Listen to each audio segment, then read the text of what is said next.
As the U.S. mourns John McCain, the governor of Arizona must consider the political implications of his death. Chief among them, who will be appointed to fill his Senate seat.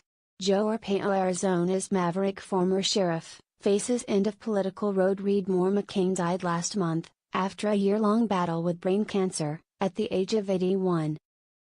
Doug Ducey, the Republican governor of Arizona since 2014, has said he will not appoint a successor until the senator and 2008 presidential nominee has been buried. That will happen at the U.S. Naval Academy in Annapolis, Maryland, on Sunday. While McCain was alive, Ducey, who is running for re-election himself in what could be a competitive race, avoided discussing the issue. He has also sharply admonished any Republicans engaging in conjecture and has not given any public indication of who he will choose, only that he will not appoint himself. At a memorial service at the Capitol in Phoenix on Wednesday, Ducey called McCain the state's favorite adopted son and said imagining life without him was like picturing Arizona without the Grand Canyon. Make no mistake, he fought like hell for the causes he believed in, Ducey said, adding, John McCain's fight for America isn't over. Under Arizona law, the governor must choose someone from the senator's party. The appointee will serve until 2020, when a special election will be held to fill the remainder of the 6-year term, to January 2023. According to 3 Arizona Republicans who spoke on condition of anonymity, possible picks include John Kyle, a former senator who served alongside McCain, former Congressman John Shadegg, State Treasurer Eileen Klein, who Ducey appointed earlier this year, and Cindy McCain, the senator's wife of 38 years. In his own tribute, Kyle recalled traveling the world with McCain. His friend was a strong force for America in the world, he said. John McCain believed in America. He believed in its people, its values and its institutions. Klein, who one Republican said was a serious contender, was also present, seated with 2 serving senators, Dean Heller, a Republican from Nevada, and Brian Schatz, a Democrat from Hawaii.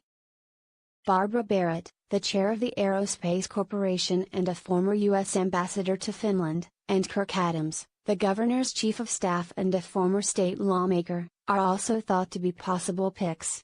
The Arizona Republic newspaper has also named former Congressman Matt Salmon and businesswoman Karen Taylor Robson. State Republicans said Ducey was likely to appoint someone who would run in 2020, as opposed to a caretaker. But Cindy McCain should not be ruled out, one said, emphasizing Ducey's affection for the family. If she gave him any indication she wants the seat, I think she gets it, the source said. The choice comes at a tumultuous time for Arizona Republicans, as the pragmatic policies championed by McCain during his 36 years in Washington are challenged by the very tribal and nationalist politics against which the senator railed. John McCain lies in state at U.S. Capitol as great and good pay respects. Read more. Republicans hold a 50-49 majority in the Senate and confirmation hearings for Donald Trump's second Supreme Court nominee, Brett Kavanaugh, are due to begin next week. The majority leader, Mitch McConnell, has little room for error. This is also a midterm election year, and in Arizona, Republican dominance appears to be weakening. Trump won the state by just over 3%, the smallest win for a Republican since Bill Clinton won Arizona in 1996. Furthermore, Arizona Republicans are already fighting to defend the state's other Senate seat, which will be vacated by Jeff Flake. Like McCain, the junior Arizona senator alienated conservative voters with criticism of Trump.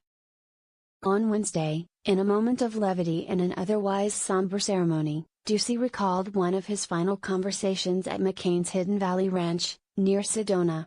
McCain wisecracked, "My biggest challenge is deciding whether to run for re-election in 2022.